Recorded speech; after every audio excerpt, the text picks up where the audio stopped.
The ocean is vast, powerful, filled with life. Sadly, it's also filled with plastic. While many of us are familiar with the dangers of plastic bags, bottles, and other single-use items to the ocean, there is another often deadlier plastic threat. Ghost gear. Ghost gear is abandoned, lost, or discarded fishing gear. Recent studies suggest that it accounts for up to 70% of floating macroplastics in the ocean by weight. Despite fishers' best efforts, gear gets lost. It snags on structures beneath the surface. It tears loose in rough weather or gets tangled in vessel traffic. In places without proper disposal facilities, damaged or worn-out gear might be left behind.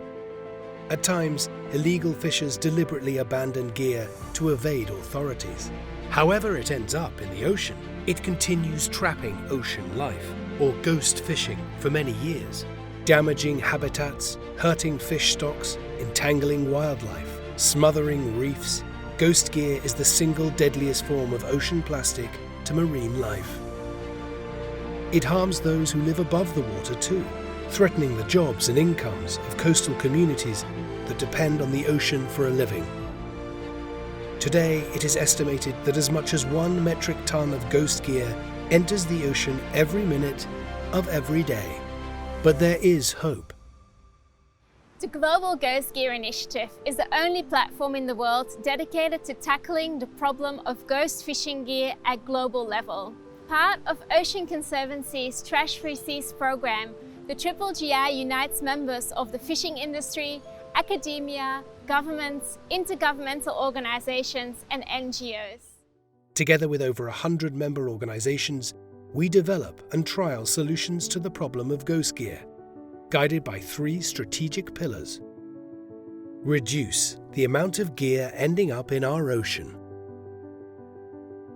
Remove ghost gear where possible.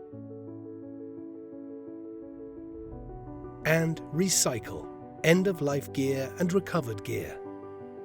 By preventing ghost gear from entering the ocean, we can avoid its devastating impacts altogether. The Triple GI's best practice framework for the management of fishing gear gives actors throughout the seafood supply chain the tools, like gear marking guidelines, recycling case studies, and spatial planning examples to do just that. Together with the United Nations Food and Agriculture Organization, the Triple GI has run workshops across the world, bringing together governments, seafood producers, fishers, and NGOs to formulate regional action plans for tackling ghost gear.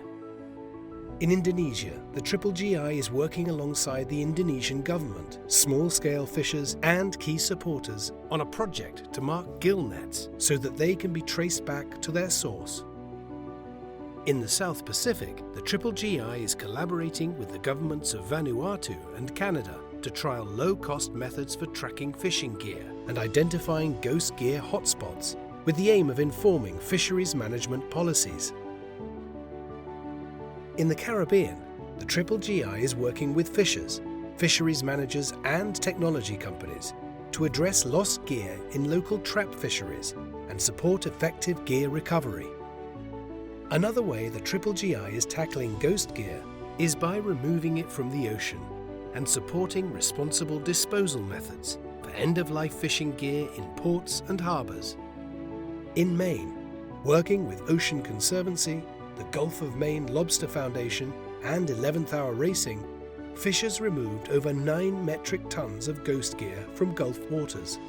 This is the Triple GI's single largest removal effort to date. In Myanmar, the Myanmar Ocean Project works with local communities to raise awareness about the impacts of ghost gear, as well as survey and recover ghost gear. In Panama, the Triple GI, the Panamanian government, and FAO ran a ghost gear recovery dive workshop, training over a dozen divers to safely remove and sustainably dispose of ghost gear from the ocean.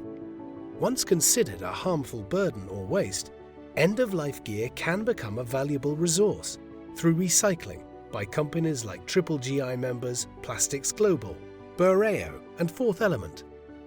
In Chile and Peru, Boreo is working with local fisheries to create a circular economy through the collection and recycling of end-of-life fishing gear.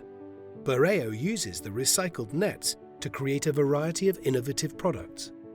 And Fourth Element have pioneered the use of recycled nylon from ghost gear in a range of products, including performance water sport clothing, swimwear, and wetsuits. Our ocean is under threat. Time is running out to turn the tide. But all is not lost. Together, we can work towards a ghost gear-free ocean for all.